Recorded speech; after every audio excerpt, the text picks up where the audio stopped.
And the thing is, I do believe there was talk about these things. I believe if we study history, the Confederates were able to shoot pterodactyls, back in the Civil War, and they spread these things out. Anybody can look it up online. Google it They yourself. spread these things out, and this is a historical fact.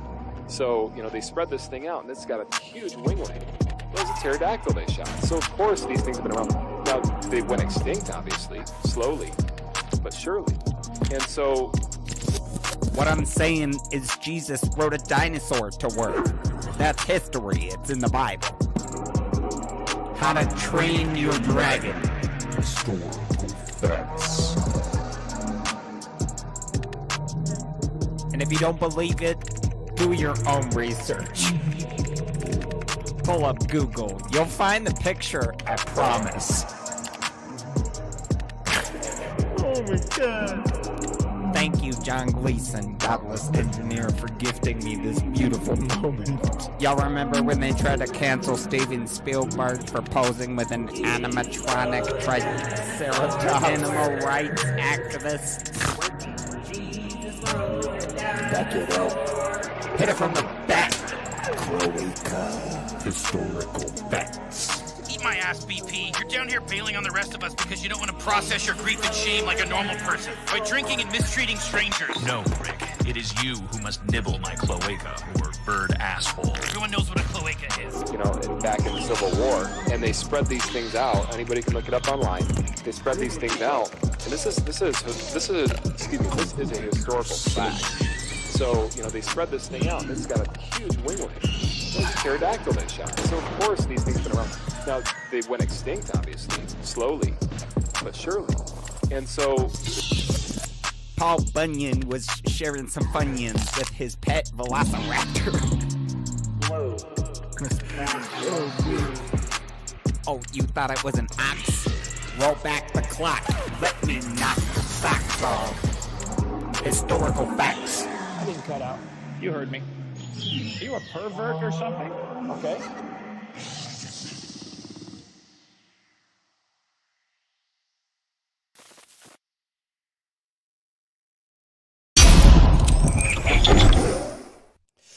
What's up, heathens? How y'all doing? Yeah, y'all can hear me. I'm the Godless Engineer, and I critically analyze apologist claims to give you the best arguments and information so that you can stand up and use your voice. Tonight, we're going to be taking a look at not a new apologist YouTube channel, but it's new to the Godless Engineer channel. We haven't reviewed one of their videos before, but they have put up a video, it was like 3 years ago, where apparently we got a super chat. Donating this much only makes me drink more. Daniel M says, David says good night. His grandpa passed away Saturday. We had his funeral today. Oh man, that's really hard there, Daniel. I hate that you guys had to go through that. You can always message me or whatever, Daniel, if you need to talk, but so I'm so sorry that you and David had to go through that. David, I hope you have a great night and a better weekend there, bud. But tonight we're going to be going over this video where a guy supposedly refutes the idea that science has destroyed Christianity. And so we're going to take a look at his arguments. We're going to see why he thinks that science can't be used to refute Christian claims or the Bible, which I find a little hilarious that that they think this. But in any case, he thinks that Christianity can only be strengthened by science. So we're gonna figure out where exactly he's coming at this from. So if you want to fuck around and find out how science can totally disprove the Christian claims, then please stay tuned.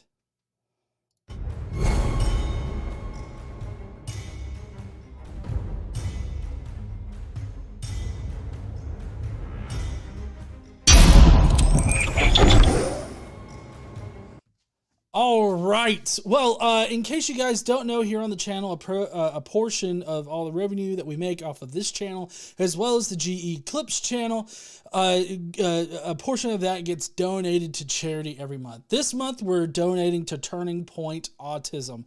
They're a great charity. Huh? Oh, Autism Foundation. Turning Point Autism Foundation.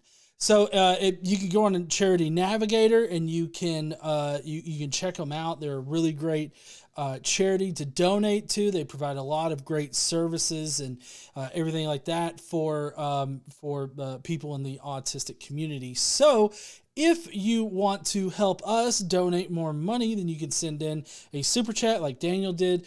You could join the Skeptic Mafia. We get several tiers in which you can do that. You could also send a super, well, I already covered super chat, super thanks. Those are only available on videos posted to the channel, or after a live stream, you can do that in the comments. So that and just viewing our content, sharing it out so that other people can watch the content here, that also helps us donate more money. So if you want to help out, consider any one of those venues for helping us, and we would greatly appreciate that.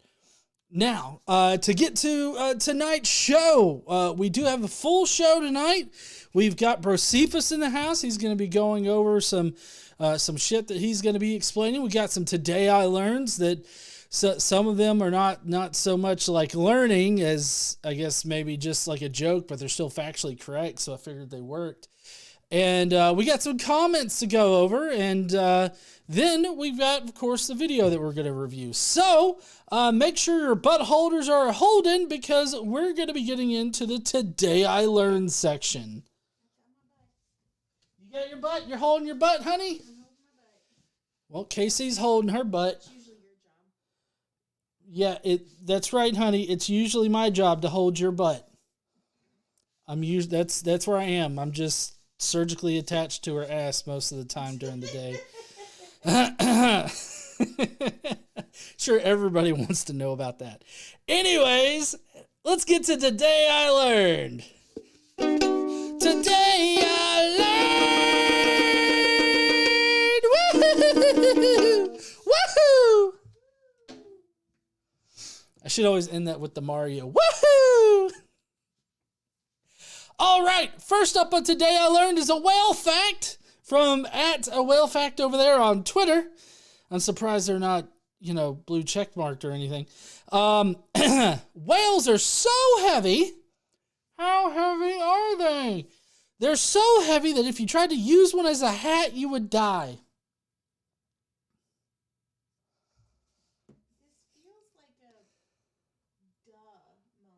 Is it a duh moment? Yeah. That is it false though? It's not even wrong. Have you ever thought about whether or not you would die if you tried to wear a whale as a hat? No. Okay. So today you learned. No.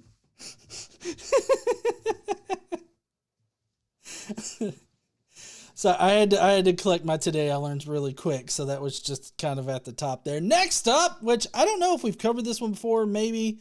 I feel like it's a good idea in general. We do have a member chat, which those don't pop up down there, so sorry about there, Clyde. But member chat, member for 43 months. Holy fuck. That's awesome. That you've that Clyde has been here for 43 months. That's awesome. All right, I'm so sorry, but it's past my bedtime. New medicine regiment. I wanted to say hi to old homies and welcome to the newcomers. Oh, thank you there, Clyde. That's so awesome of you. But next up on Today I Learned, if you didn't know, Canadian lottery winners must correctly answer a math question without using a calculator before they can claim their winnings. Any Canadians in the house that can verify about these lottery winners? Should we summon either Shannon Koo or Vice Rhino? What is it? You got to turn around 3 times while saying Vice Rhino's name in order for Vice to show up. Let's see if that works. Vice Rhino, Vice Rhino, Vice Rhino. Oh shit, fucking dizzy. If you are wondering what I'm drinking tonight, I am definitely not drunk. I'm on water.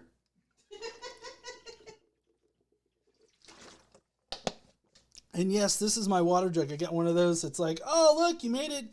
Well, it's 8. I'm at. We got a new member. I'm at 6 p.m. a little bit more, and by 8 I should have made it, but I have not yet. So,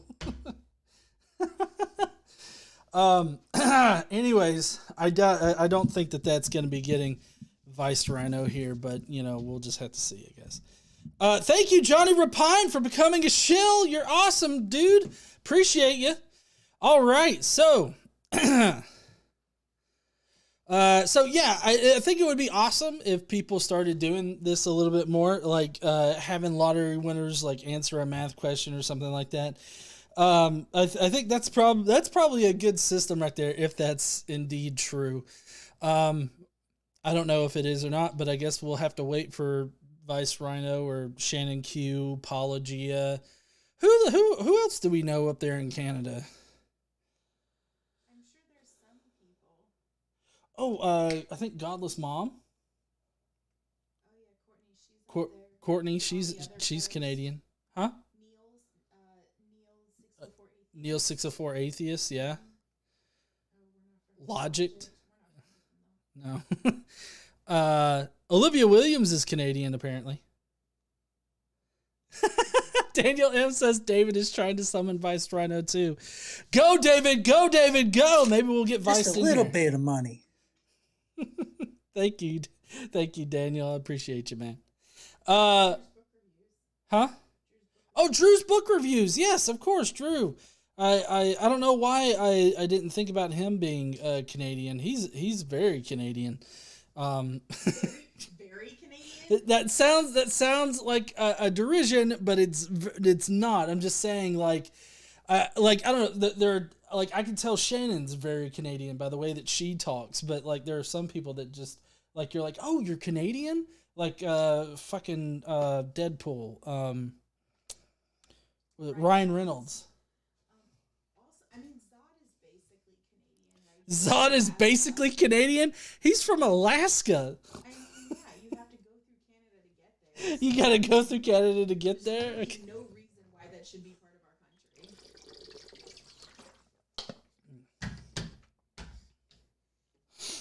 Anyways, Mr. Epistovus, he's trying to summon Shannon Q.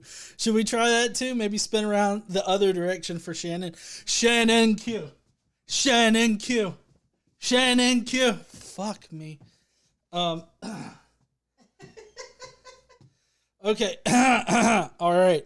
Now that we got all the seances out of the way, I don't think that they require animal sacrifices, but we'll just have to see. Anyways, so that's the Today I Learned section today. I hope you guys learned something. I know I did. Mainly not to use a whale as a hat. That's what I learned. All right. Are y'all ready for comments of the day? I'm ready. Yeah? Yeah. Comments of the day.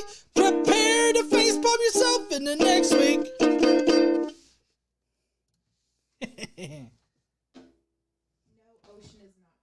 No, Ocean is I think he's in Georgia.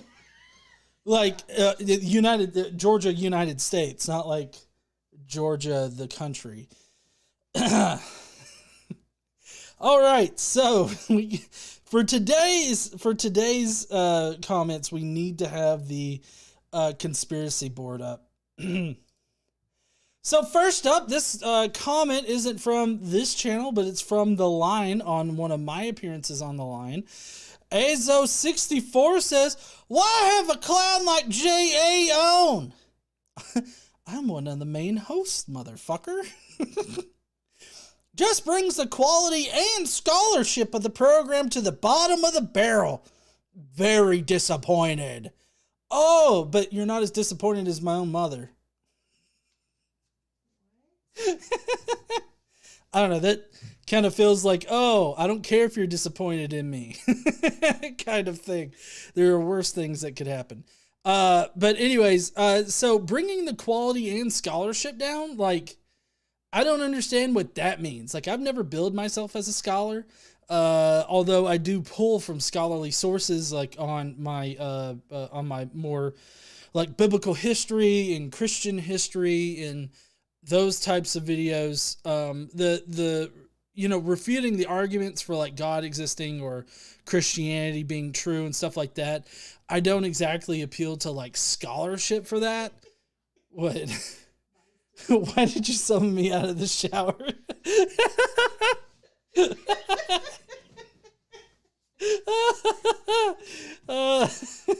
Anyways, we got Vice here. I'm literally naked right now. Damn. Not even a towel. He's just letting it all hang out, I guess. Anyways, that makes me think of that one short he did where he jumped on the bed and I know, I was just thinking about that slid across the bed. yeah. In lingerie. In lingerie, and it's like he blurred himself out and everything, and it's like, oh shit, I did not expect that. Fuck. Thank you so much, Vice, for coming for a second onto the Question. Oh yeah, Vice Rhino, I have a question. If you can answer in the chat, and then I'll get my little chat thing set up. If you win the lottery in Canada, do you have to answer a simple math question to actually collect it? And then I got my little Twidget application here. It says it can't open it for whatever reason. Let's see, store. Just got to update it or some shit. I think so. He's like, I've never tried to win the lottery. I don't know why the fuck you keep asking.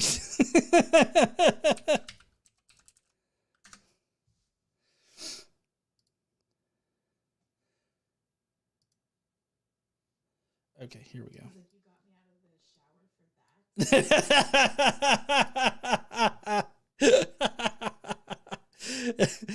Yeah, sorry there, bud. Oh, okay. You're saying, like, what in the fuck? He said they have skill testing questions on scratch cards. Oh, really? We just have to have money. We just have to have money. We just gotta buy a ticket. It doesn't matter how smart we are. See, for whatever reason, my little Twidget setup's not loading. He says it's a loophole to To Timothy, what the fuck ever? Shut the fuck up. Oh, okay. So solving the problem is how you earn the winnings. That's interesting.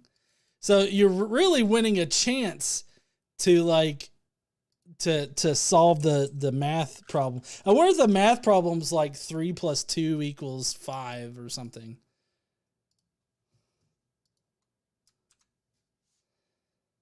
Oh, wait. I think I know why it's not pulling up. Okay. Okay.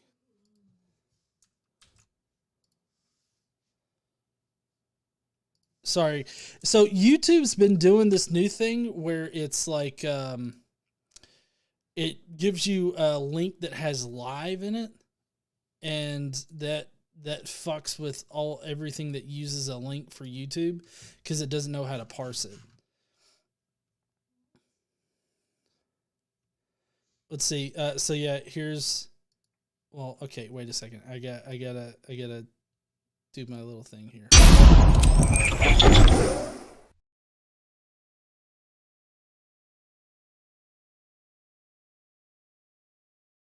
Today I learned. Sorry, I just wanted to do that. Anyways, Vice Rhino, I think so. And then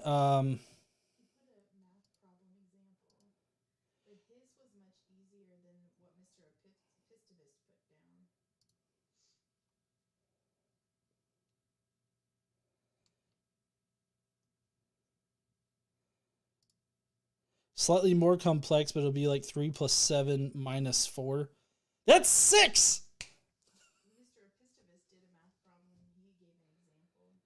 Multiply 90 by 2, divide by 6, and multiply by 12. That would fuck people up. People would be like, you know what? I don't need $30 million. That's more fingers and toes. Let's see. Mr. Epistovus says multiply 90 by 2, so 180. divided by 6, which is 30, and then multiplied by 12. I mean, that's not really all that hard. I mean, that's like, what, 360, I think? Let's see if I got that right. 90 times 2 divided by 6. 30, right? 30 times 12.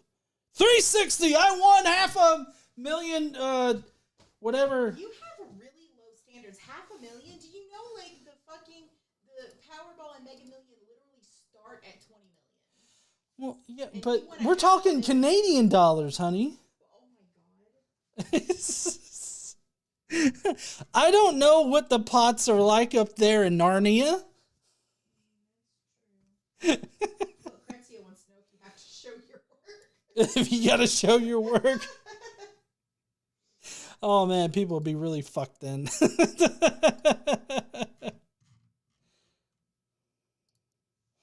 All right. So, yes, people are very disappointed by me. I get that. I get it all the time. So I'm not really affected by that. Yeah, you do.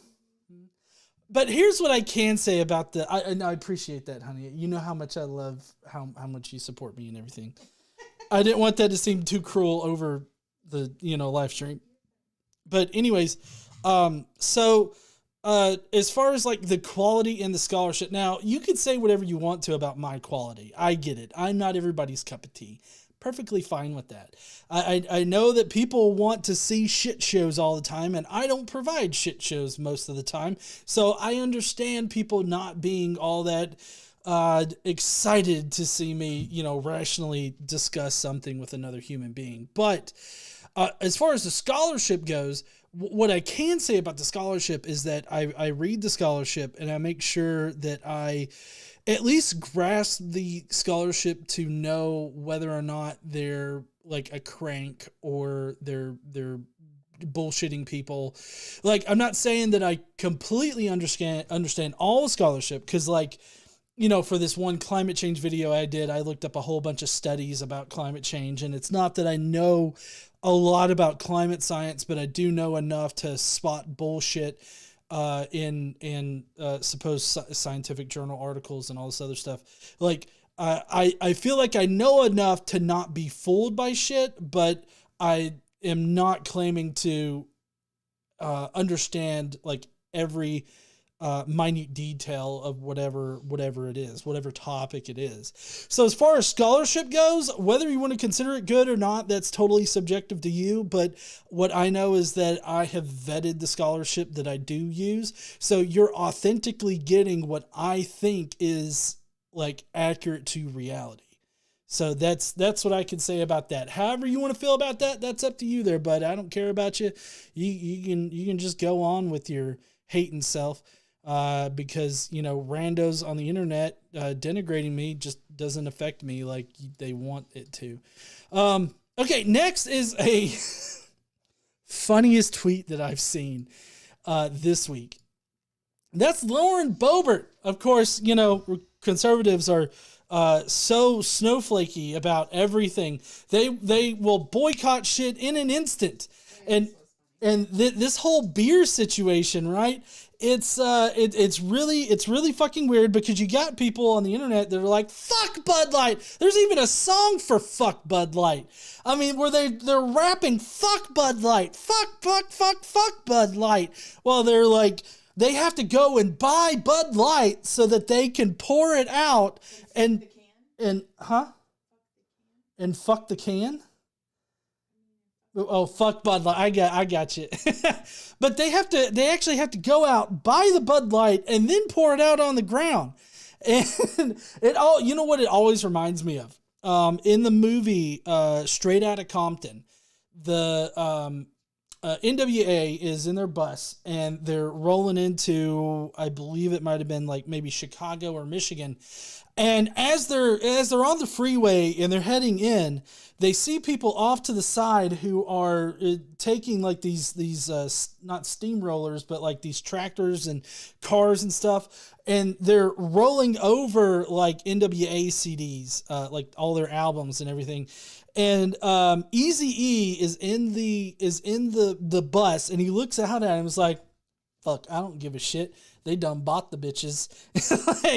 And that's exactly how I feel about this whole Bud Light thing. They had to go out, buy the Bud Light, or they bought the Bud Light first, and then they threw it out, which I know that the real hit is that these people are not going to be buying Bud Light anymore. But if you think about it, they are going to be going out and buying another beer that also affirms LGBTQ individuals who has supported, like many people were throwing down Bud Light to pick up Coors. Oh, you're thinking, oh, well, shit, fuck. Bud Light's, they're switching to somebody that hasn't done anything LGBTQ related. Haha, Coors, I believe, wasn't it Coors that, like, sponsored an entire, like, LGBTQ race or something, or parade? I think it might have been a parade or something like that. Anyways, Coors, like, all of the alternatives, they all support the LGBTQ community. So it's kind of like they have nowhere to run. At best, what they could do is maybe go to some craft places, but I feel like a lot of craft places would also be very inclusive. So it's kind of like either don't drink any liquor at all, or just suck it up and drink it, even though they, affirm the LGBTQ community. Like, these people are so snowflakey. And then you got Lauren Boebert here. Lauren Boebert put up a meme that says, "Hey, Bud Light, here's the one America wanted." Now, number one, I don't remember a poll any fucking where that asked us about the new Bud Light can, like, design or anything, or like any promotional things. Like, America wanted? I feel like she would take this back if she knew that this guy right here that she put on the can, Pat Tillman, was a liberal atheist. It's kind of funny how Lauren Boebert just doesn't even think about anything. She just puts a military dude up there. She assumes. She assumes that the military dude's like a hardcore conservative that wouldn't support the LGBTQ community, but he's on record. Like, we know for a fact that he supported the LGBTQ community. So it's like, what the fuck are you doing putting an atheist, liberal atheist commie, as she would paint him, on the can of Bud Light? I feel like she would take that back, but not. Lauren Boebert's like, "This is the one we wanted. He's an atheist." What? To be fair, she's dumb as shit. Yep, she is. She is dumb as shit. I'm not pushing back on that. She is. All right, enough of the Bo bitch. Next is the real reason, Spicy, yeah. So next is the real reason for the background tonight, and that's people like this. Ray APL. Heart! You need a secret before you can experience blood wine. The Illuminati, a.k.a. fallen angels, NASA, whatever you want to call them, in their flying tin cans, can't leave lower orbit because of the vacuum. That's where the SpaceX Starship, with all the thrusters to try to punch through and destroy Mars moon, where heaven is. Where heaven is. Now you can experience Jesus' healing energy, and whoever you show these words can also experience all old aches and pains will be washed away. Takes 30 minutes. Best to relax and just shut your eyes.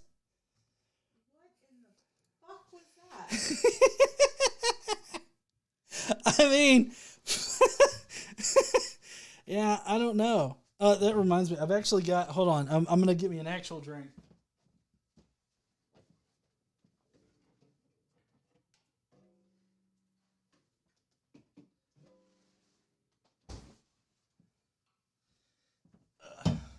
Forgot I had these up here. Bud Light Platinum. When you need to be extra fancy and support the LGBTQ community, Bud Light Platinum. Actually, I like the Platinums because they're 6% alcohol as opposed to like the 4%. Anyways, I don't know what the fuck this person's talking about right here. Like, this is totally fucking, like, I don't even know what to think about it. What Pretzius said, maybe my edibles are too strong because I didn't follow that at all.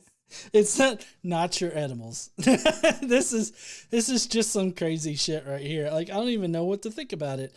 But it gets worse. No to Owl says, Rainbow Krampus, yes, I too believe in freedom of speech and most certainly belief. I believe that aliens rule our world. How silly is that? Yet who is anyone to prove me wrong? We live in a very deceitful existence and we are all victims of deception and no one can prove or disprove. Right? No one can do the disproving if the disprove. You can't disprove it. Aliens run our world. See, Jaster, Lord of Fools, says, anyone else getting drunk by reading this? Cadence says, and naturally they're ignoring the fact that Bud Light, Anheuser-Busch, is a major GOP campaign sponsor. Yeah, that's kind of weird. I wonder if they're going to send their money back. I didn't know that they were like a major GOP campaign sponsor. Drew's Book Review says, hey everyone, it's my moving day today and tomorrow. Just wanted to say hi. I've been so busy the last few weeks. Hope everyone is well. Awesome. I hope everything's well for you. Good luck on moving and everything there, Drew. And then we got Johnny Rapine, who became a member. Yeah, I'm not sure. Actually, Johnny's thing isn't even showing up in my little. He said, he didn't become a member. He just made a super chat. No. He became a member earlier. Oh. There was like a whole alert about it and everything. Oh, fuck, I missed it. Yeah, I don't know. For some reason, Johnny Rapine's thing isn't showing up, and that his $5 chat didn't show up. Hey, I don't know if y'all know this, but every time you donate, the Lord cries. Johnny Rapine said, I sure had to go through most of Canada to get out of Alaska. I drove 90 miles per hour on a 90 kph, kilometer per hour highway. I was going to claim dumb American status. Hi, Vice Rhino! Okay, and then we got Olivia Williams, who says, Mars moons, Phobos named after the god of panic, and Deimos named after the god of dread. Heaven, everybody! Well, it's interesting to point out here is that on Jewish cosmology, the heavens were segmented out, but in a more geocentric kind of way. So you had the lower heavens, which was, pretty much everything below the moon. And then like the third heaven was either Venus or the sun. It depends on which model that people went with, because it could have either been Venus first and then the sun, or then it could have been the sun and then Venus. So like they think about the geocentric model and how they have all the planets in rings out around the Earth, and each one of those levels is a layer to heaven. And so that's just how they viewed things. So the whole heavens thing, yeah, I mean, I understand the heavens thing of that previous comment, but in modern times, it doesn't make any kind of sense. Like if they were talking like back in fucking, first century BCE, people might have understood them, but not now. Who's Your Buddy said, no, but I did start smelling toast once GE started reading this. Maybe you should get that looked after. All right, next up, number 5 is really simple. It's Ray Salmon. Fucking hate salmon. Anyways, they just go, yeah. Nothing new, just inventing excuses at this point. So, and that's on my my 5 reasons to reject the resurrection, that disprove or should make you doubt the resurrection. I pretty much do a pretty analytical view of the resurrection, going over background information and considering the evidence that we have in not only Paul but the Gospels. And you know, so I went through and I evaluated that, and the actual evidence that we have doesn't actually affect anything from our background information, or it like doesn't overcome anything from our background information. So it's still extremely an extremely low likelihood that Jesus resurrected, even if he did exist. So Casey said, anyway, thanks for your contribution, Ray. That sounded like a fuck you. Have a Disney day, bitch. All right, so here's a comment on one of my shorts videos, which my shorts videos always get the best comments from religious people. So this is a challenge for atheists from the Tater Show. Tater here says, a magical incantation? Okay, what's more ridiculous? An all-powerful infinite being created everything, which at least gives an explanation for existence, or believing that everything that exists happened coincidentally, which is pretty much a statistical impossibility, and also science can't fully explain how it happened. Well, yeah, so is what Casey said, and she's got a point. Like, just because science can't explain something doesn't automatically mean that God had to have done it. That's one of the biggest things that I feel that religious people get wrong in this situation, is that they automatically think that if science can't explain it, then God is the most likely explanation. If science can't explain it yet, that doesn't mean that God's the most likely one. It just means that we don't fucking know. But that is the most common problem that most religious people and apologists have. But so, I mean, so he says an all-powerful infinite being created everything. Okay. Maybe it's just because I've been watching a lot of content that revolves around this question, but it's like, who created that being? Like, where did that being come from? Like, I'm fine if people want to say, oh, well, he just eternally existed.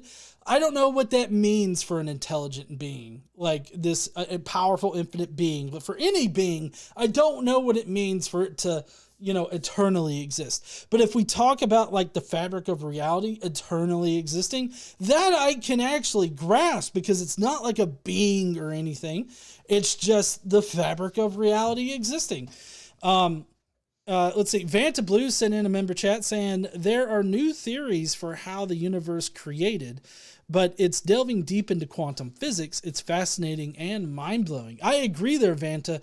I don't know what the most current explanation is. I guess that maybe I need to re-research that, because I know I've got a general spiel about like quantum scalar fields fluctuating and inflating our universe. But that's at least the last time I looked, that was the leading explanation amongst a plethora of explanations for it. So to say that science can't explain how it happened, I feel like it is misrepresenting the science on it.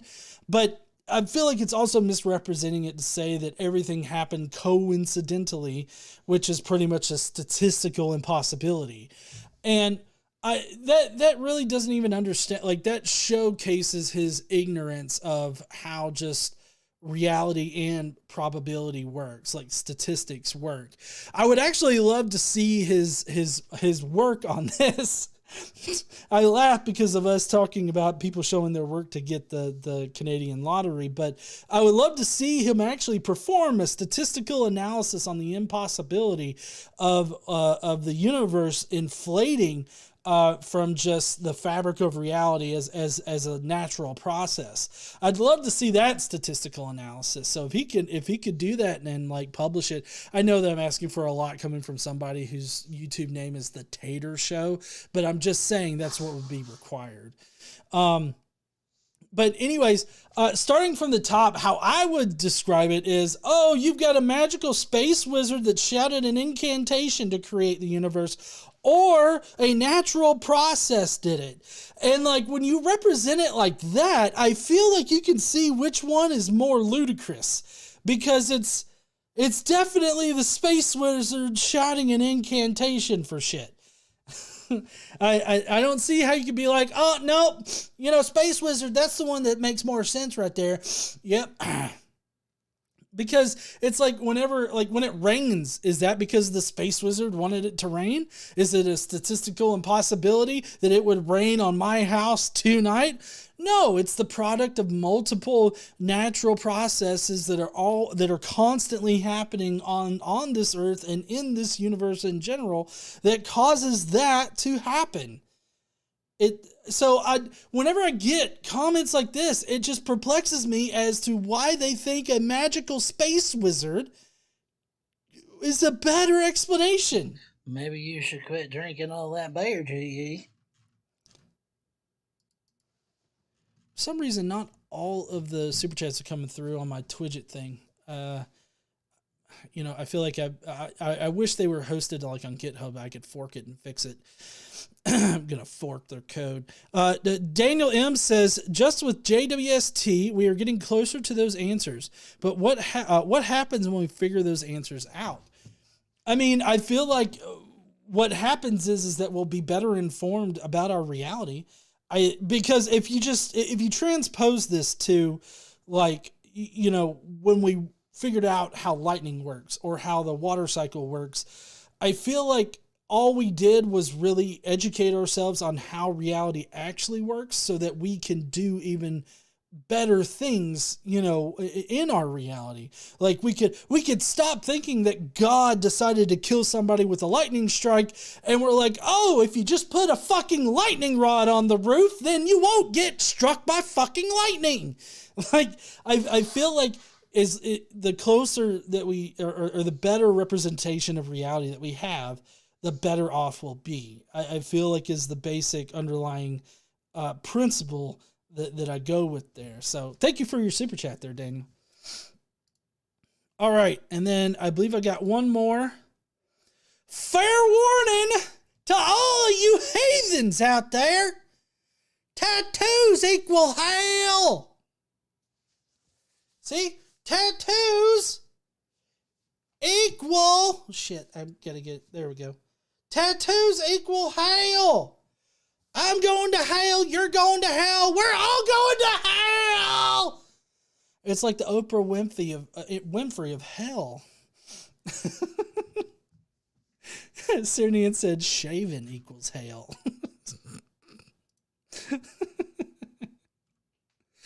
All right. Well, that's going to be it for the comments tonight. I hope y'all enjoyed it. The way that we can get better comments for this section of the live stream every night is for you to share this out with your very conservative relatives or friends. I mean, sharing my content with them might not be the best option, but, you know, consider sharing it in like conservative groups or something. I don't know. Most of the time people hate me in general, so you'll probably get some pretty good comments there. But anyways, I don't know where I'm going with that. I need more beer. Speaking of beer, we got Brocephus in the house. I got to go get him, but he's going to be explaining some shit to y'all tonight, so we'll be back here in a second.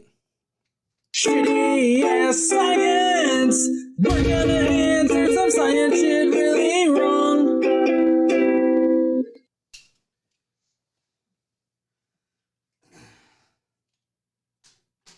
God damn it! Hi, Brocephus. Hi. I heard y'all had pizza earlier and I didn't get none. There's still some down there.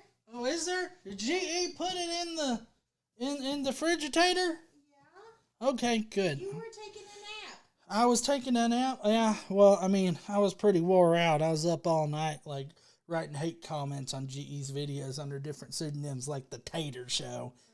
Oh, yeah? Yeah. Nice for him to leave me this Bud Light here. All right. What do we got tonight? Hey there, heathens. I heard something about tattoos sending you to hell. I don't know about that because my Lord has tattoos all over the fucking place, right? Oh, yeah. Okay, what do we got? Do crystals make us gayer? Nothing wrong with that. I mean, yeah. I mean, can't you tell? There's a rainbow and everything. I mean, I get it. God used a rainbow after the whole flooding the earth thing, saying, hey, I'm not going to do it again. But, you know, obviously he's used that once and he's not going to do it again. Now it's for gay stuff, which is perfectly fine. Brocephus is perfectly fine with the LGBTQ crowd. I support them. I mean, that's why I drink the Bud Light. Bud Light. So yes, that's exactly what, excuse me. That's exactly what, what's that fucker's name? The guy with the crystals and the rainbow. Oh, was it Newton? Let's see. Who did the gay shit with the crystal and rainbow?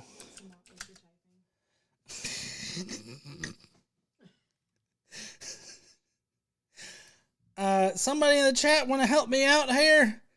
It wasn't Pink Floyd. Fuck no. It was before that.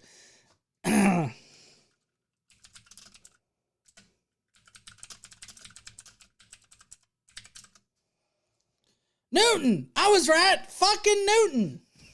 Jeez, you're almost as smart as G. I know, I am! Woo!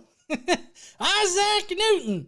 He even got a biblical name. Anyways, Isaac Newton was a scientist who developed the gays. I don't know if... His birthday's December 25th. His birthday's December... Okay. Alright. That makes even more sense now. Anyway... It is Jesus' B-Day. Anyways, so Newton developed gayness when back in whatever the fuck, 1700 something or another, he was like, hey, we've got too much heterosexual shit going on here. We need to develop a whole new thing. And so he's like, I'm going to make the gays. And so he gets a crystal and he's like, I'm going to gay this place up. He shines a light through it. The rainbow spits out the other side. And he's like, he actually developed a gay gun. I don't know if many conservatives know this, but it was a gay gun that used a crystal in order to shoot out, rainbows at the other end. And so he just went around town like, don't fuck with me. Now you're gay, bitch. And then he's the first one to develop the LGBTQ community. Yeah, that's right. He went on after that point, after he started the whole LGBTQ community, turning people gay and shit, he developed Fig Newtons because he was like, I really want a sleeve of tasty cookie things, but they're going to be made out of figs, and you're going to want to eat the entire sleeve. They're made for fruit. But you know what? I'm a bitch, so I'm going to make the serving size of one fucking cookie. The serving size is 2 2. cookies? Yeah. He was gracious then. But you eat the whole sleeve. Yeah, that's right. You got to eat the entire sleeve. It's like you get... Which is like 16 cookies. It's 16 cookies. Anyway, you get the sleeve, you cut the bottom out, and you're just like... and it just goes right down your gullet and you're good. So Isaac Newton, he developed gays and also the ability to eat a whole bunch of Fig Newtons at once. So, Newton's a pretty cool guy. He probably did some other pretty cool shit too. But anyways, so that's, do crystals make us gayer? I don't know what that means, but yes, it will make you gayer. And you can develop your own gay gun and shoot conservatives with it. I'm fairly certain, and it'll make them automatically be like, oh man, do I want dick? I think I do. Well, and you shouldn't be mad about guns because 2A. Yeah, that's right. If you make the gay gun, I'm fairly certain that they won't have a problem with you owning it and shooting people with it. Okay? Because they obviously want that because they're not doing 2A, they're not wanting to do anything about guns in this country or to actually protect children, even though they want to use children as a shield for their shitty ass shit. Y'all didn't expect somebody like me to be like liberal as fuck, huh? Well, I'm just on the more conservative side of liberal. I'm kind of like that Kirsten something Cinema. Huh? Cinema? Like a movie? Like her. You're not like her. I'm not like the Kristen movies. Cinema movies. But it's cinema. We're in America, honey. We don't say cinemas. We say movie theaters. But we're talking about a human's name. Well, then why is she named after a movie theater? She's not.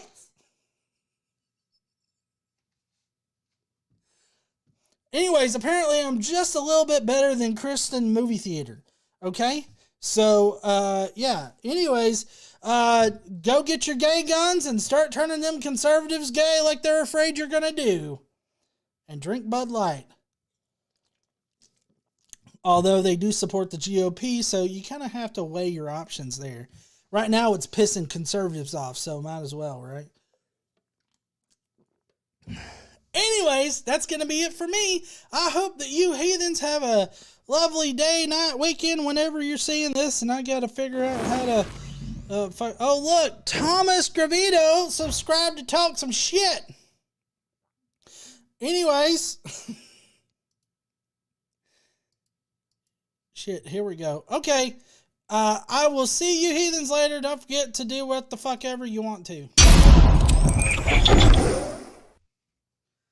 damn it, Brocephus. Did you say Kristen movie theater? Yeah, so what? Her name shouldn't be so fucking complicated. Cinema. Why don't you just go get you some pizza? I mean, I need some pizza. I'm hungry. I didn't eat all day. I fed you earlier. What'd you feed me? A ham sandwich. It was a good ham sandwich, too. And pickle chips. And pickle chips? Them pickle chips are pretty awesome. Okay. So, yeah, no, it doesn't make you gayer. Obviously, this is a joke, or you know, the actual thing. Like, it's not like a serious, like, shitty thing to ask of science or anything like that. But in any case, yeah. Johnny Rapine says, "I am a meat popsicle." I love that reference. All right, so now we're going to be getting to the actual response video. You know, I have been manually like hitting all of my fucking scenes here when I've got this nice little stream deck in front of me.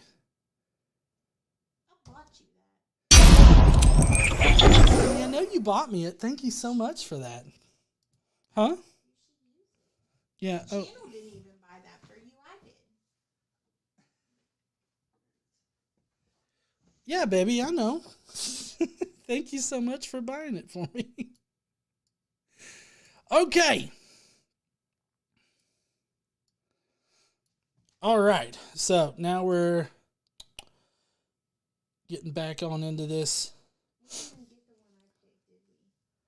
No, the one that you picked. Which one was the one that you picked?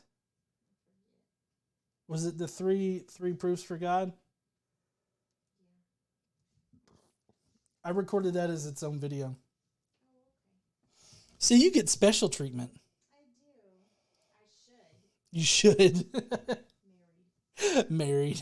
It got the fewest number of votes, 19%. Nobody gives a fuck about that. Well, I mean, that's why I made it into a video. Anyways, tonight we have a... This video didn't even have the most votes. Which one are you doing? Why hasn't science disproved Christianity? Yeah. This one didn't have the most votes. Well, I mean, when I picked the video, I had to pick the video at some point, and so when I picked it, it was split between that one and another one. Well, the Expert Destroys Evolution had more votes. Oh, okay. Well, people should have gotten in the... I mean, I put it up Wednesday night, left it all the way until, like, today at 2 p.m. Okay. Oh. 2 Timothy, what the fuck ever? Shut the fuck up. Vanta says that transition thingy seriously needs to be toned down a bit. It's loud as fuck and blows my ears out on my headset.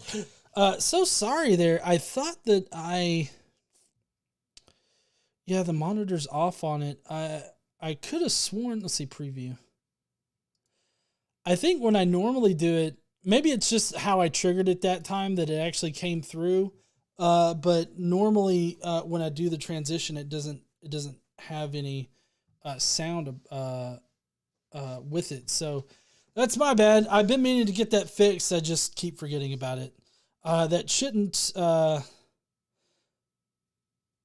It's like twice your talking voice. Yeah, no, normally I have it toned down, but for some reason the source file isn't toned down, so I would definitely get that fixed. Sorry about that. Anyways, so the Christian apologist that we're going to be reviewing tonight, he is asking why science hasn't disproved Christianity, and he's going to be explaining why science can't disprove Christianity. And his talking voice is super loud. What? I just project my voice. I can just project. Like, that's just my that's just how I talk so that people can fucking hear me. Well, people can fucking hear you. Anyways, all right.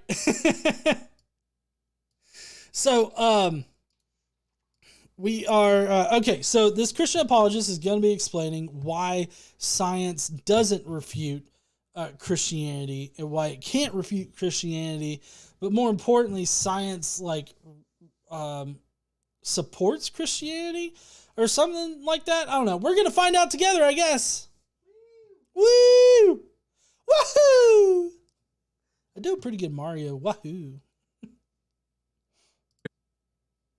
Hasn't science disproved Christianity? We used to live in the dark ages where we believed in unicorns, fairy godmothers, and goblins. But then science came along and it rescued us from superstition and our age of darkness. I mean, so the Enlightenment period did come along and provide us with better tools to investigate our reality with, but it's not like science came along and poof, goblins went away or something like that. Like this belief in goblins. There are people today that believe in fucking fairies and leprechauns and all this other shit. So it's not like science can't disprove the idea of goblins, but what science can do is show how there's no good reason for you to believe in those things because we have yet to prove that they exist.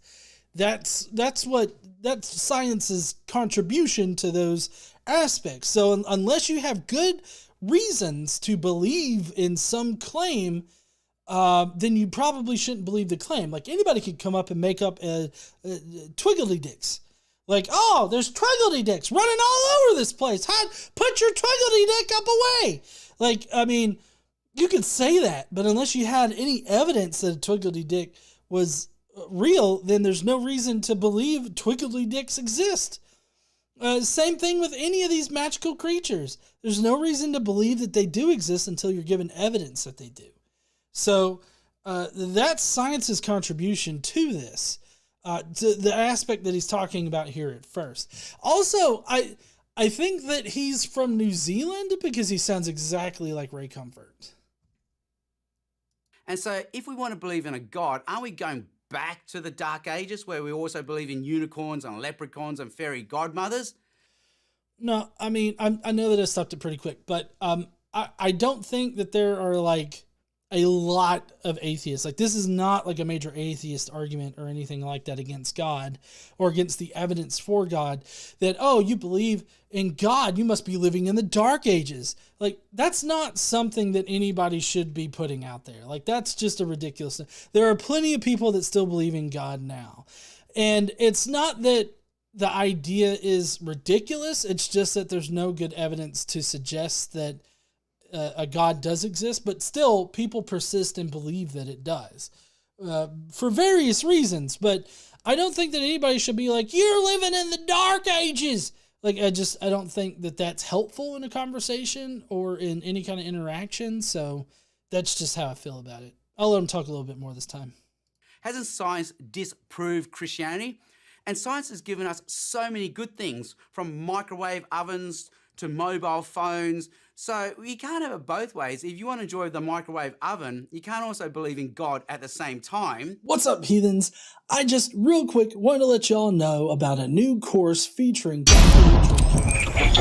educate all of us about new well, I've been editing all week, and so my thumb automatically hit what was supposed to be the pause button for the video, but instead it switched to the whole sponsor thing. So I'm going to need to backtrack a little bit.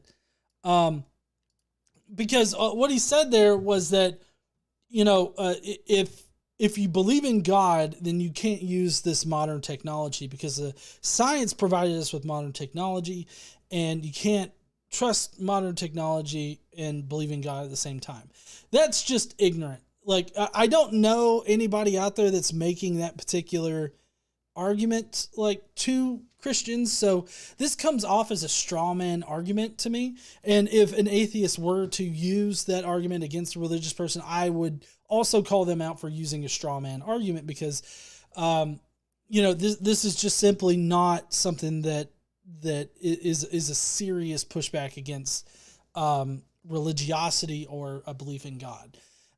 Because, I mean, it's perfectly fine for people to believe in God and use a microwave. Like, those are two different things.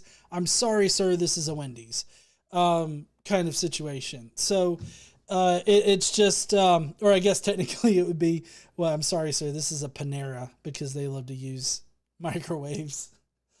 There on TikTok, Wendy's was doing roasts of different companies, and Panera commented, and Wendy's made this joke about Panera just heating shit up all the time.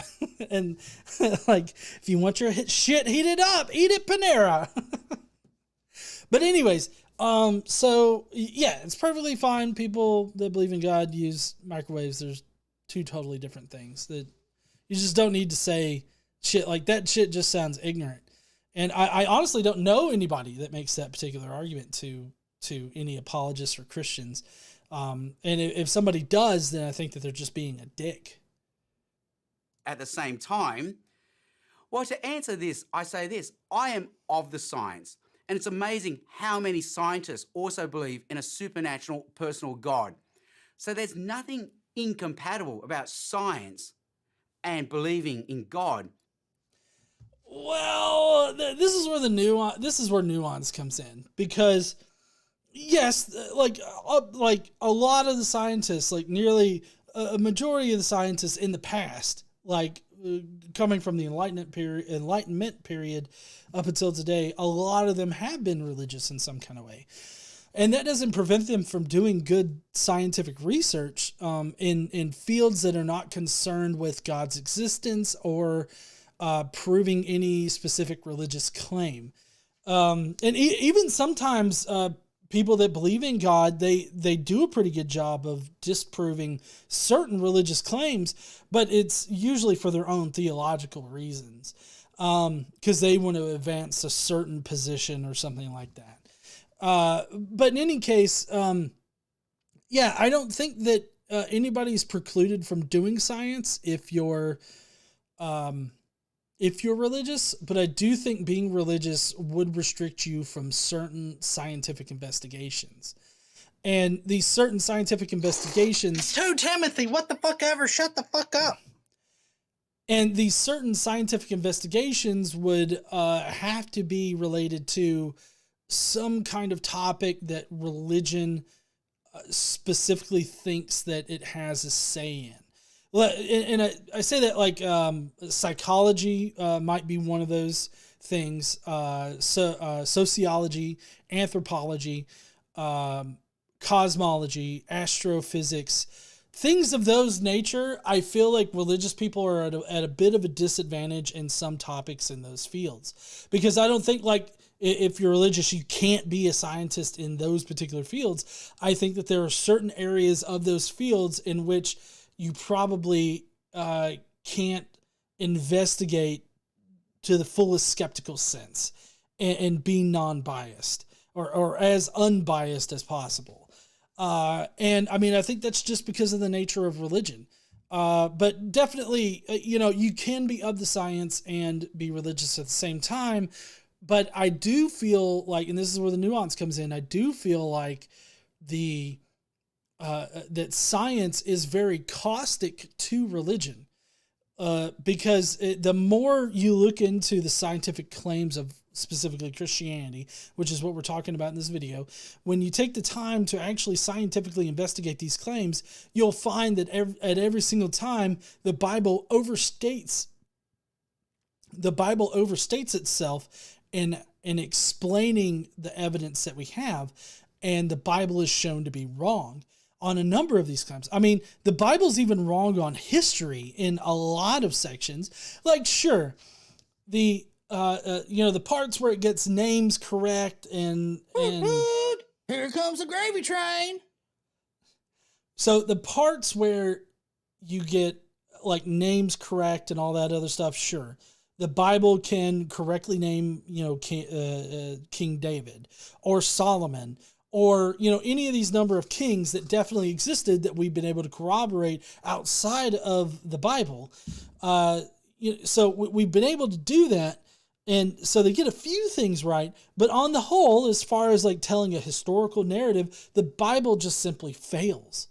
And I don't think that anybody should use it as a source for historical information. Let's see. Daniel M says if Panera heats their shit up, then they figured out how to do it right. And then Ramblings and Beyond said, I appreciate your support for people who have autism. I'm part of that demographic. Oh, thank you so much there, Ramblings and Beyond. So just letting everybody know, if you're just now joining, the stream, we donate to a charity every single month. And this month we are going to be donating to the Turning Point Autism Foundation. We never donate to like Autism Speaks. We verify how good the charity is on places like Charity Navigator that do independent reviews of these charities, and Turning Point Autism Foundation provides services and things of that nature for that community. So we are investing in that. So thank you so much there, Ramblings and Beyond. I appreciate you. So anyways, science is caustic to religion. If you go and you try to verify religious claims using science, you're going to be disappointed. But I don't think that precludes you from doing science in other areas. So it's a nuanced position here that you got to be kind of specific about.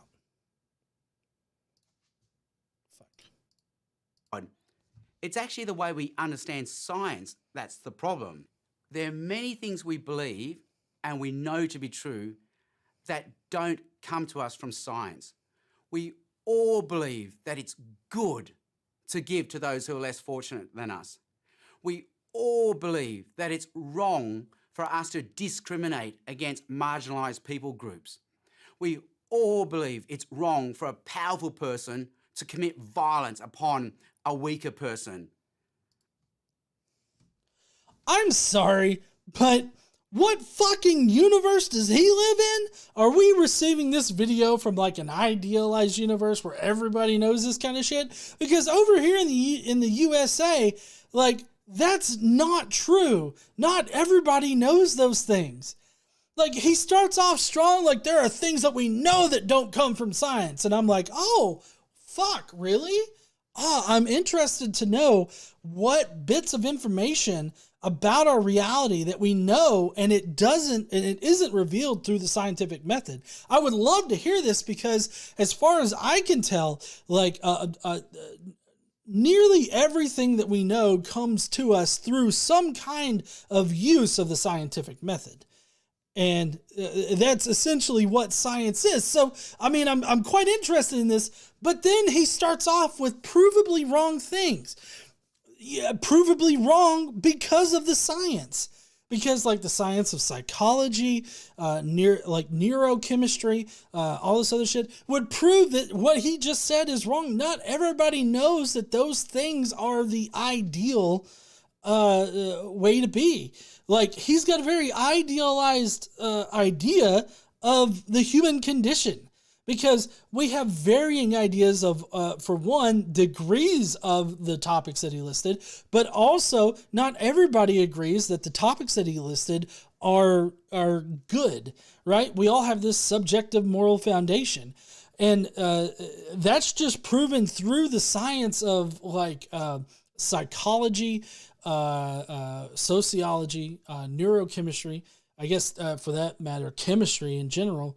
So I mean, this is just not true. We all know these things to be true, but how do we know them to be true? Science can't prove any of those things to us, and yet we know and believe them to be true. You see, I disagree with this because I do believe that science could illuminate why those things would be ideal, but the reason why they're ideal is because of the kind of society that you want to build. If you want to build a society that protects the weakest among us from the strongest, then we can scientifically investigate like what is the best components of a society, the best rules, the best laws for us to implement in order to get us there, right?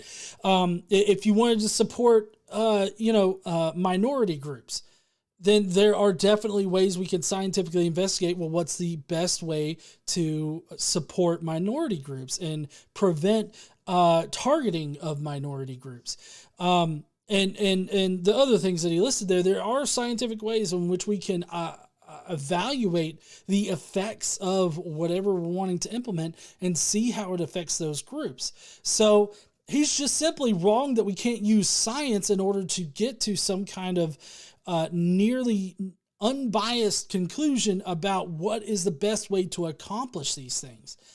And he's just like, oh, we just all innately know this stuff, right? This is just, it's like, sir, come to the United States. The holier than thou God people here disagree with everything that you just said. They don't believe in protecting minority groups. In fact, they directly want to target minority groups. They don't want to protect the weak people from the strong people. In fact, they're too busy sucking the stronger people's dick to worry about the weaker people. And this is proven throughout U.S. politics.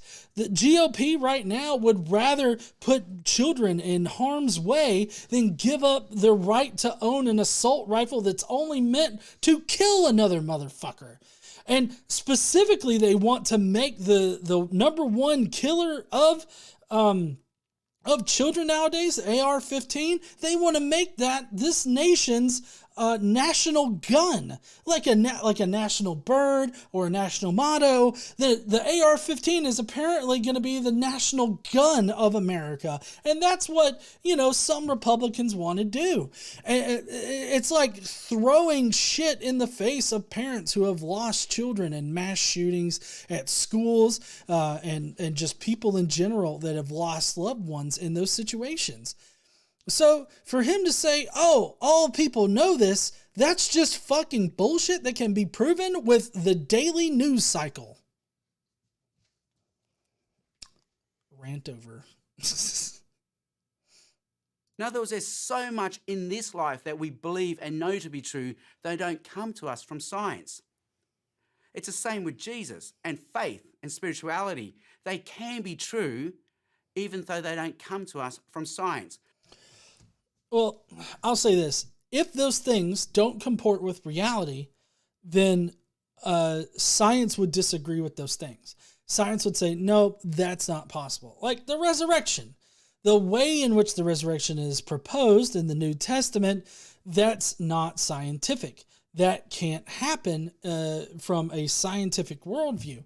So what Christians, specifically scientists that are Christians, have to do is they do what's called compartmentalizing. They compartmentalize their analytical scientific brain, and they separate that from their religious belief. And because they've done that, they can go about their lives and not have any kind of like cognitive dissonance or anything like that. And that's perfectly fine if they want to go about their lives in that fashion. I think they can live perfectly happy lives like that. Me, on the other hand, I got to a point where I couldn't compartmentalize that anymore. Like they were starting to bleed together and one had to win out. And because science is caustic to religious belief, science eroded my religious belief because I couldn't sit there and be like, oh yeah, totally, God whipped out his magic dick and created the universe, and then, everything else God did magically. Of course, magic. Like, that's just, that's anti-scientific. I mean, I know I took some liberties with, the Christian creation story, but you get what I'm talking about. I took liberties with the story? It's like I've never done that before.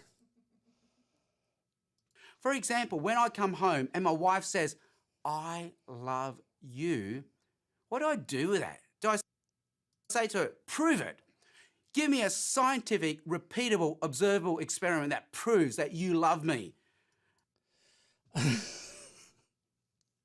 I feel like he has this weird version of like scientifically minded people that don't believe in God. Because it's like, I come home and Casey's like, I love you, honey. I'm like, well, what the fuck am I supposed to do with that, huh? You love me? How about you prove it, bitch? Like, I know you do, honey. I'm about to get into that. I'm sorry. I'm just saying how it's like really ridiculous how he painted it. It's like, well, what am I supposed to do with that, hon? You love me? What does that even fucking mean? Yes, you are being a good person, honey. Y'all should have seen her face. She was just so distraught over this idea of this scenario playing out. But like, you can obviously show somebody that you love them. Like, a husband shows a wife that they love them. There's various ways you can do that. I mean, you don't have to believe in God to love another person or even to prove that one person loves another person. And like, you could develop some kind of like scientific experiment to show that somebody loves and cares about another person, because those are like real effects in reality. Like, this isn't some kind of magical shit that plays out. We can even explain what causes love in your brain. And what causes love are various chemicals in the brain that give you this feeling, this emotion of love towards another person. So, I mean, we can, like, all of this is very measurable and calculable. And so it fits very well within the scientific method. Because you could use the scientific method in order to prove that this dude loves his wife. You could do that perfectly fine. So I don't know why he's acting like, the scientifically minded people come home and are just like, what the fuck am I supposed to do with you loving me and shit, huh? Develop a scientific method for you to prove to me that you love me? I mean, I feel like love does have to be proved. Like, you can't just say, I love you, and like that automatically means that you feel a certain way towards a person.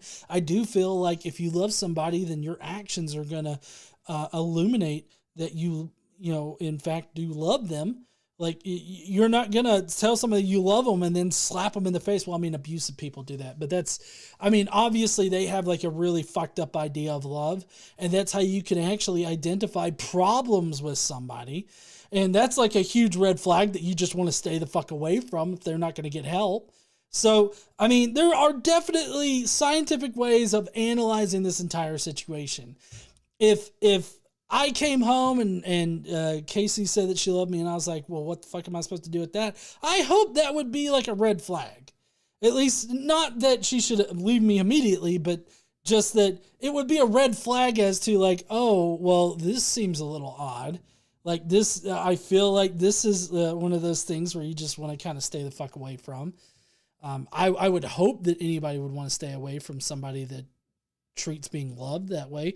I mean, I'm not saying that they're incapable of being helped, right? Like, I think that in that situation, you definitely help somebody,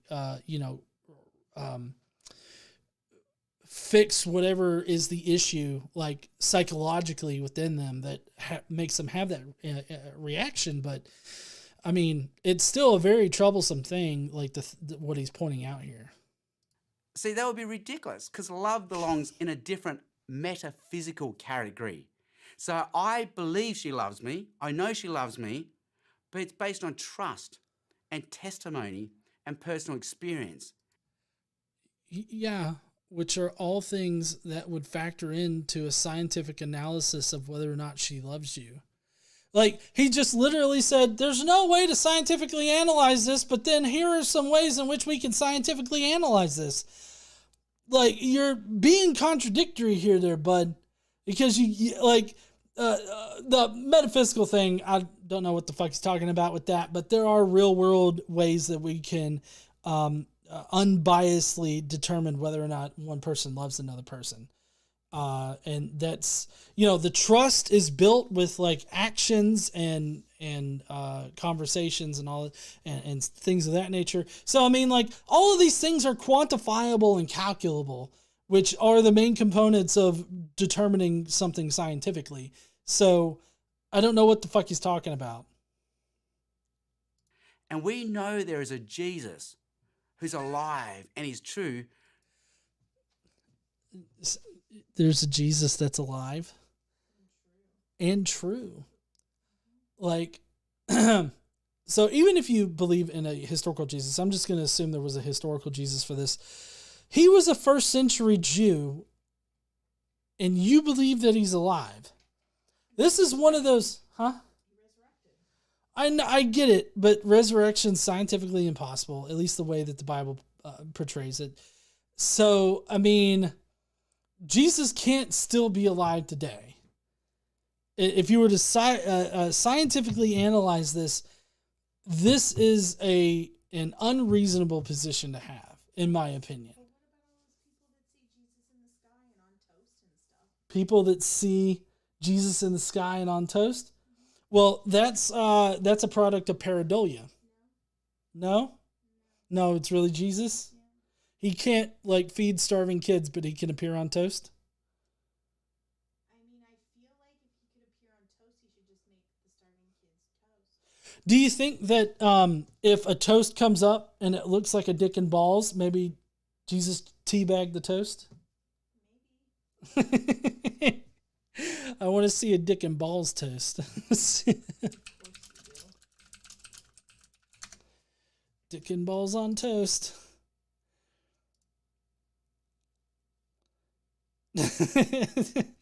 I'm not. Look up dick and balls on toast. Yeah. Oh my god, your Google is like. You and Vice Rhino and your Google searches. The fuck? Anyways, okay, I need to get off of this Google search page.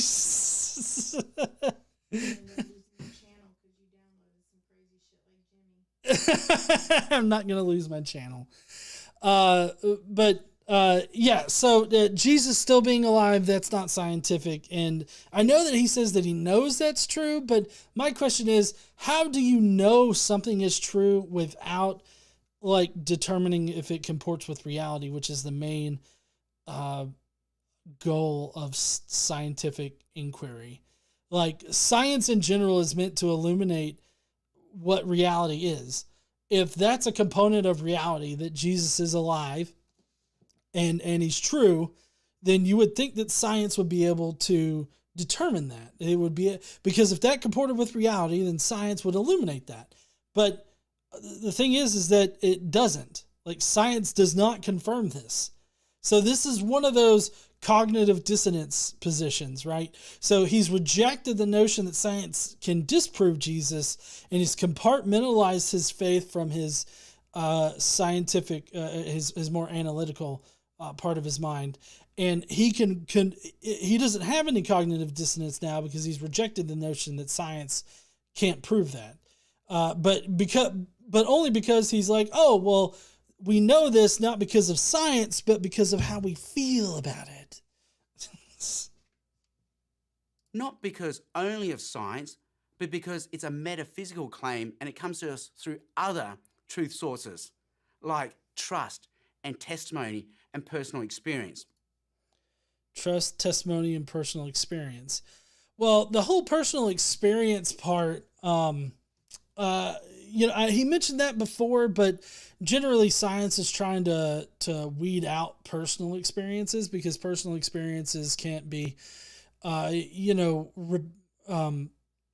it's not something that's repeatable. Like, it's very specific to one person, and that's you, personal experience.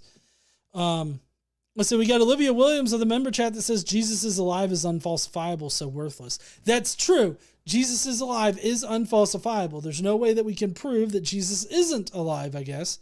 So therefore, it's a completely worthless claim if there's no way that we can falsify it. That's one of the benefits of scientific theories too, is that they're falsifiable. Like if at any point we can figure out a better model for gravity, then we will falsify our current model and we'll replace it with a new one. And that's true for any scientific theory out there or hypothesis. But the way that he portrays Jesus here is we know this from other sources. He lists these other sources that are either, weeded out, like the personal experiences are weeded out from scientific inquiry, because if you just have this experience, then there's no way to tell if that experience is representative of reality or if it's your own subjective experience. But the other things that he listed there, I believe, can be analyzed by science. And he's just saying, oh, well, we know this a different way. Well, what way is that? I just feel like it's true. And that's never going to convince a skeptic. And also to say, hey, there can't be a God because science explains everything is a bit like me going, hey, psst, I worked out something. Bananas come from banana trees, so there can't be a God. And you'll be going, whoa, I don't get that at all. That is a category mistake. That is a logical non sequitur. Just because you know bananas come from banana trees doesn't mean there is no God. Well, yeah, but just like because bananas are perfectly shaped for our hands, that doesn't mean that God exists. Looking at you, Ray Comfort.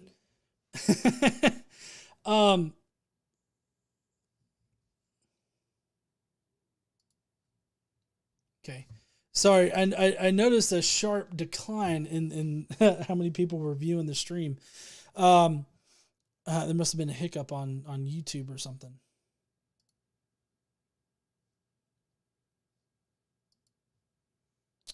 Is there an issue? You banned everybody? Got it.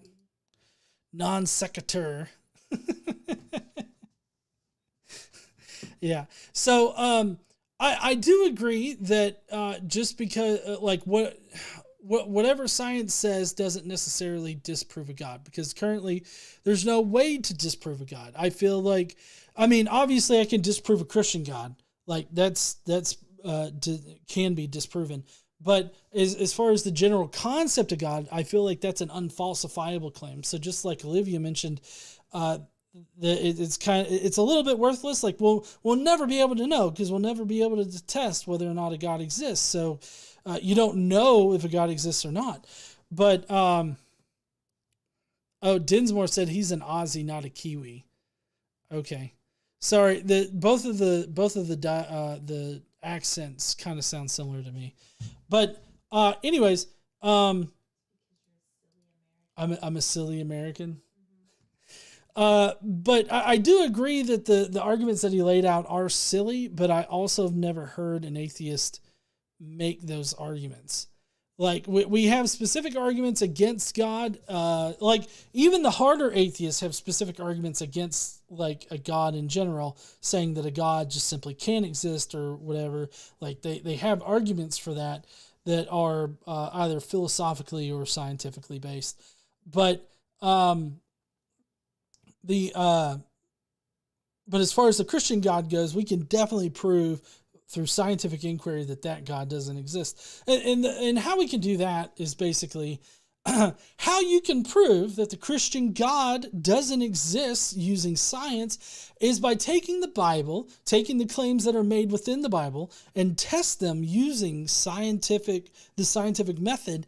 And if everything in the Bible isn't exactly the way that reality presents itself, considering the claims of the Bible and the theological claims of their God, then it seems like that version of God just simply doesn't exist. And you can do this with every version of God that Christians come up with, and you can test their claims against reality, and if it doesn't comport with reality, then that God doesn't exist.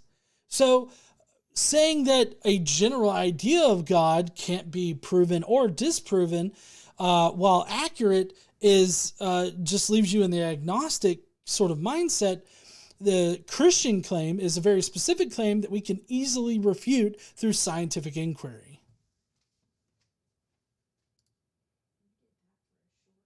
I did do that for a short.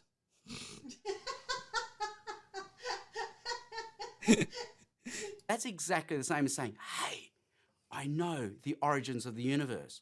I know the origins of life. Therefore, there is no God. No, that is a category mistake because we can have multiple causations. That's what John Lennox says. We can have a supernatural personal agency and a physical causation story at the same time. And so John Lennox uses the example of a cake, a birthday cake that his aunt has baked him. And he says, what has caused his birthday cake? Well, at a scientific, physical level, it's eggs, flour, butter.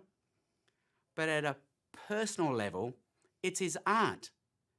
And at a purpose, relational level, it's because his aunt loves him.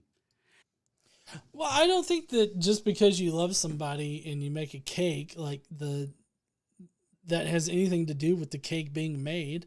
I mean, the problem with this whole analogy here is that it's a false analogy, fallacy.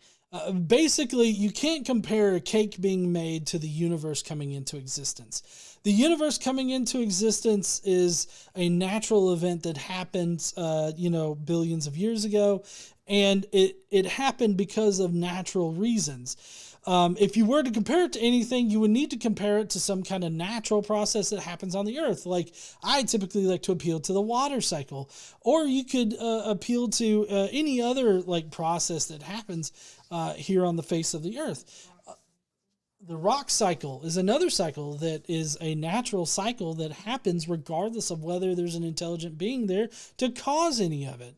And so that would be a better comparison because you're comparing natural process to a natural process versus a natural process compared to a process that requires an intelligent being in order for that process to happen, like baking a cake. So, he's just this is a shit argument because he's not properly comparing processes. The natural process of the water cycle doesn't need an intelligent being. The rock cycle doesn't need an intelligent being. The beginning of the universe, no need for an intelligent being in order for those processes to operate, whereas baking the cake does. So this is just a bullshit argument. And it's the same with the origins of the universe and life. We can say, hey, I have a physical scientific explanation, but we also have a supernatural personal explanation, God. And we have a purpose, relational explanation. God made this universe and he gave us life because he loves us. That's bullshit. If God created this world and in this universe because he loves us, then why didn't he put us on a utopia type of earth? Why didn't he make something that wasn't designed to kill us? Because, it kind of seems like the environment on the earth is geared towards killing life on the planet. Life in general is fragile, so fragile to where it can be snuffed out relatively easily. Why didn't he make it harder for us to die? Of course, his explanation for all this would be, some bitch ate a fruit so long ago. But that just doesn't make logical sense to me. That seems to be a violation of logic there. How does that make sense that, some woman eating a fruit causes all of the human misery that we have now? If God created this universe and all of the planets, including us, because he loves us, then that's some toxic fucking love. And I would love for you to demonstrate that he did it out of love, because it seems like he was doing it to be cruel if he did it at all.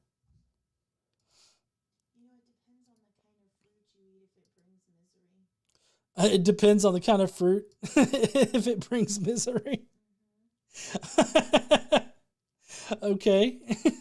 That's true. You can eat, what are those fruits called? Prunes or pears. There's diuretics. Yeah, diuretics will make you, make you shit yourself? Yep. Oh, got it. Yep. Diuretics give you diarrhea. Why would God put that kind of shit on this planet? Why would he make us specifically so that diarrhea would be a thing? You know how many people have died of dysentery? It is rude. God's fucking rude. He's a rude bitch. Hey, y'all know what? Any time is a good time for a beer. Olivia Williams said, if the universe was created for us, the universe would look more like an ant farm than us being a grain of salt in a gigantic universe. Yeah, I mean, I totally agree.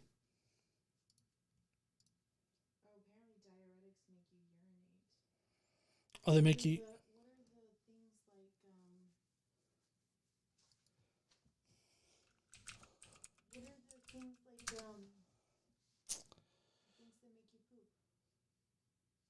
I don't know, buffalo wings? Buffalo wings make you shit.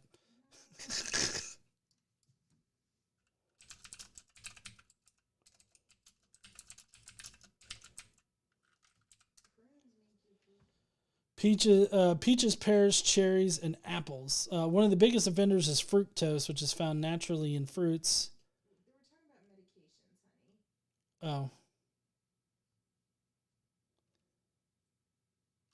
So diuretics make you pee. Laxatives. Oh, okay.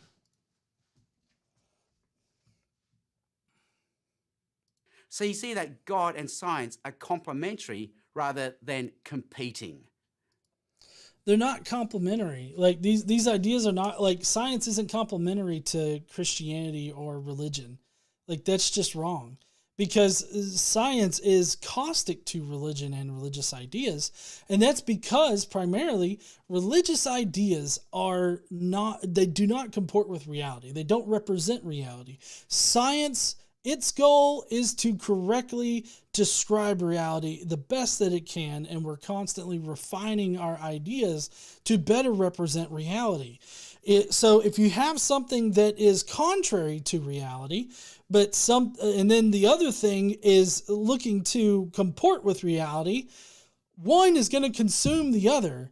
And I think that a problem in history and a problem now is that people with fantastical ideas that don't comport with reality are trying to cover the science and the scientific method that are revealing reality. They're attacking it. And really how it should work is that the science should overcome the thing that doesn't represent reality. And I just simply don't think that religious ideas represent reality.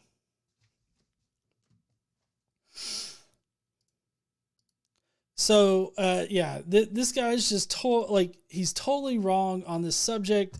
And that's just primarily because I feel like he's compartmentalized to the point where his faith, like his religious faith, is starting to overcome his more analytical side, if he truly does have an analytical side.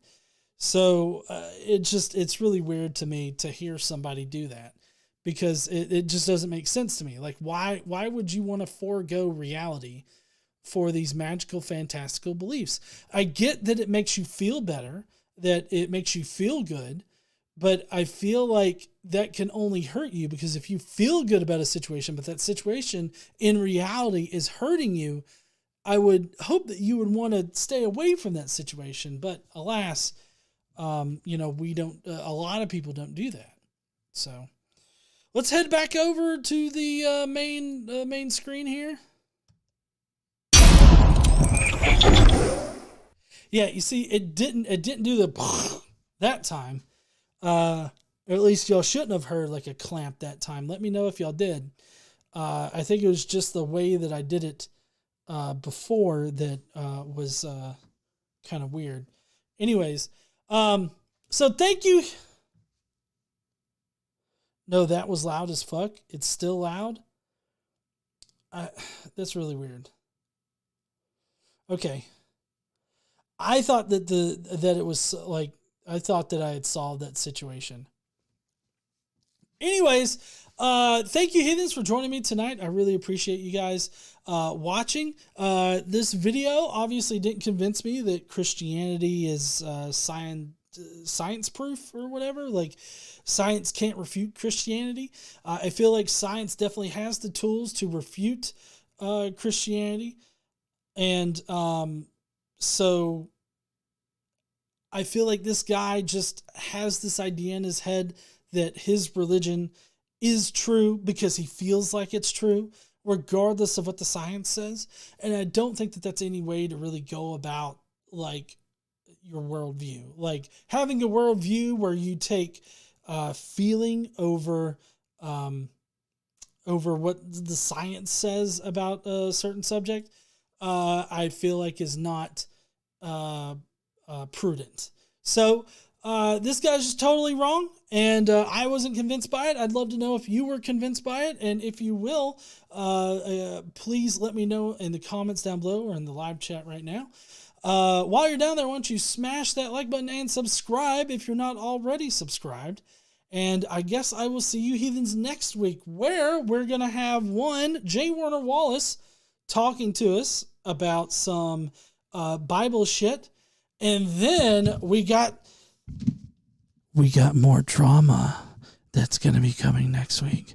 There's more drama, and well, it's the drama that we've already seen that I just have to record and edit.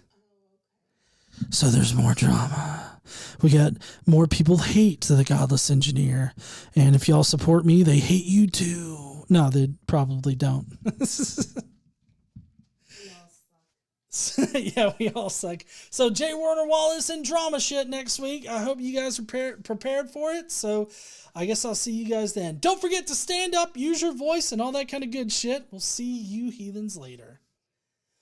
But don't go, because we got the Skeptic Mafia comments. I'm sure that the Skeptic Mafia has plenty of shit to talk about. On this particular subject, normally people do have a lot of opinions about it.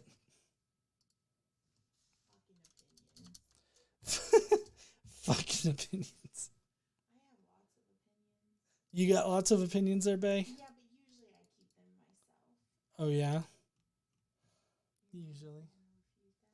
I'm not going to refute it? I mean, you pretty much always make sure people know. What? Yeah, you make sure people know. Sorry about that. I forgot.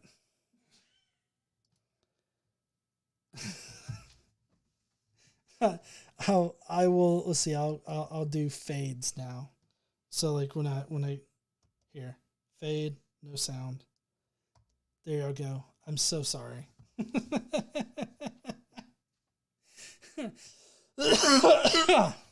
All right. Syrian said there was another channel that was streaming that appears to have dropped viewers like you did. Oh, really? I wonder what happened. I was afraid that it got hacked for some reason. Lost Europe. We lost Europe? Makes sense. It's like, fucking Americans. Anyways. All right, so we got Command Cyborg up first. It says, hello, world. Oh, no, boys and girls, this is going to be dumb. No, lots of gods that aren't impossible are unfalsifiable. It's also not science's job to prove or disprove gods.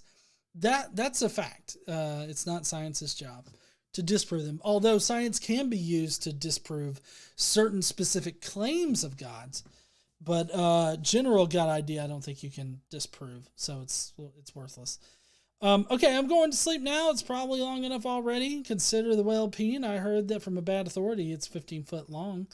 Smash all the buttons, ring-a-ding-dong, insert a free shilling here. Hey, if you didn't know, if you join the Skeptic Mafia, we occasionally put out a podcast here. Which reminds me, we got to record a podcast this weekend. Woo! I also have to record Chapter 6? the rest of Chapter 6, 7, 8, 9. Yeah, so if you guys didn't know, KC is going to be voicing the audiobook. narrating the audiobook for Dr. Carrier's Jesus from Outer Space. So you will be able to get the audiobook version of Jesus from Outer Space. Here. Jesus from Outer Space. You'll be able to get the audiobook for that in the next few months. And it's going to be KC's voice on the track. So there you go. Yay. That's all, folks. Thank you and good night, world. Transmission terminated. Polly Pockets is saying, first of all, I'm mad that he didn't include sugar as one of them cake ingredients. Yeah, that's a good point. Sugar is a main ingredient in cake. Well, good cake at least. That's what makes it a cake. Okay, I love my boyfriend, but I can see, hear, and touch my boyfriend. We do nice things for each other. We care about each other. There's tons of proof for our love for each other. I still don't know how that analogy proves God, though. Anyway, mafioso for life. Thank you there, Polly Pockets. Appreciate you.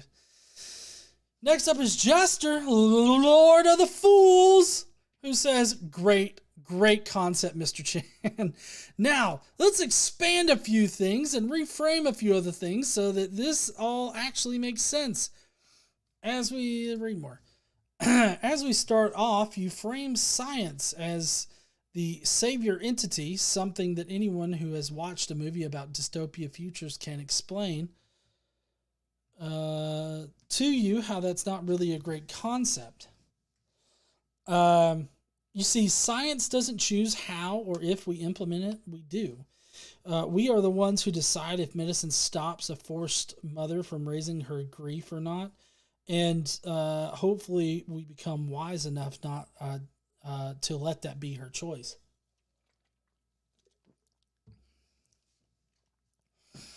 Next point I want to address is this cake your aunt supposedly baked.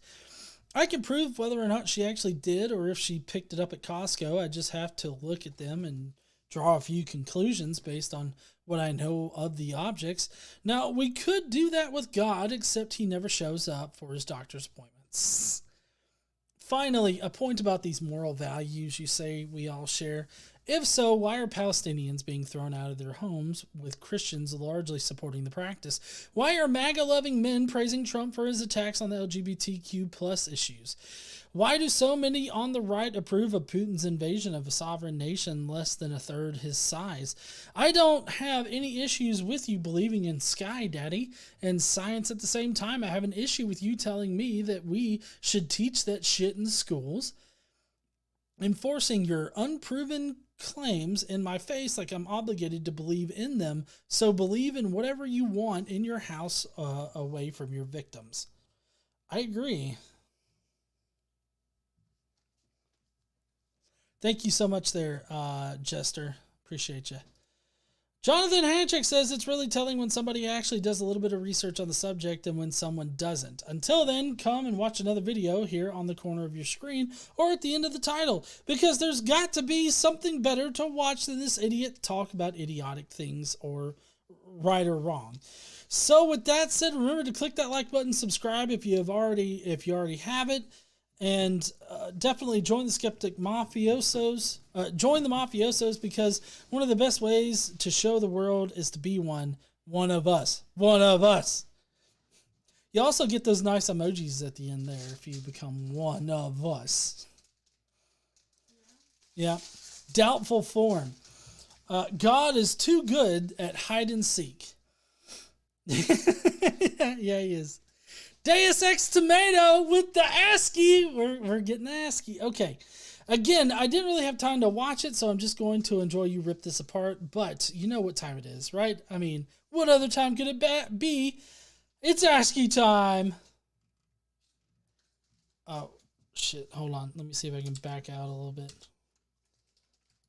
Oh, yeah. I don't think that it's because of how much I'm zoomed in. Maybe it is. Yeah, it is. ASCII time, and it's because that's pretty much what they do whenever they hear an atheist argument. Whine like a little bitch. You know, Jaden had it right. Jesus was a crybaby little coward bitch that ran away. Anyway, go ahead and like, subscribe, hit the bell, notify, do all the YouTube stuff.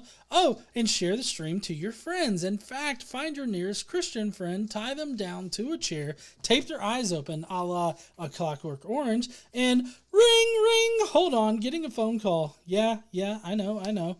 Kidnapping people and forcing them to watch stuff is bad. Got it. Okay, love you too. Bye.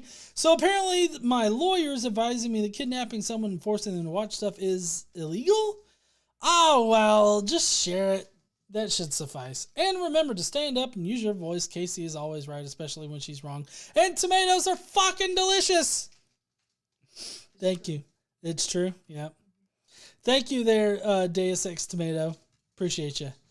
Next up is Jonathan Nickel.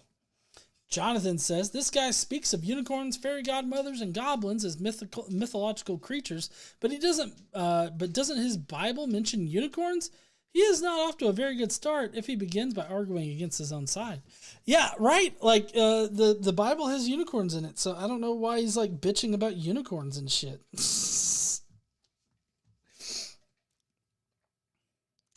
Let's see. Has science disproven Christianity? Science doesn't even speak to religion. Gods are a supernatural claim, and science only considers the natural world. However, science has disproven a number of claims made by Christianity, including the biblical creation myth, Noah's flood, the Tower of Babel, and pretty much everything the Bible has to say about nature of the universe. Some scientists believe in a God, but from what I've heard, theistic scientists are in the minority. Yeah, so currently now, I think theistic scientists are probably in the minority, but when I was speaking earlier, I was just meaning like all time, which that's not what Jonathan's talking about here, but we all believe that it is wrong to discriminate against marginalized people groups. Does that include bigoted, homophobic, and transphobic Christians? Oh, of course not, because he lives in a fucking fantasy world.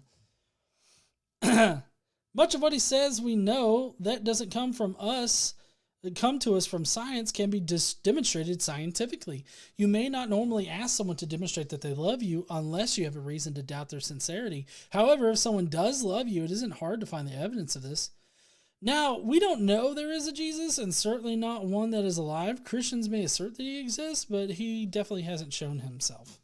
Describing something as metaphysical, to me, lumps it in the same group as supernatural. I can see that the natural world exists, but I see no evidence of a super variant. Likewise, physical things, a demonstrably real, prefix it with meta, and you might as well be talking about ultra reality. The metaphysical and supernatural both need to be shown to exist before I can accept them. The same goes for gods. Totally agree. Let's see, I don't think there were any held for review. Nope. Right, I think that's seems to be all of them. Let me get back over here. Thank you, heathens, so much for joining me today. I really appreciate y'all being here for today's stream. Y'all are awesome as always.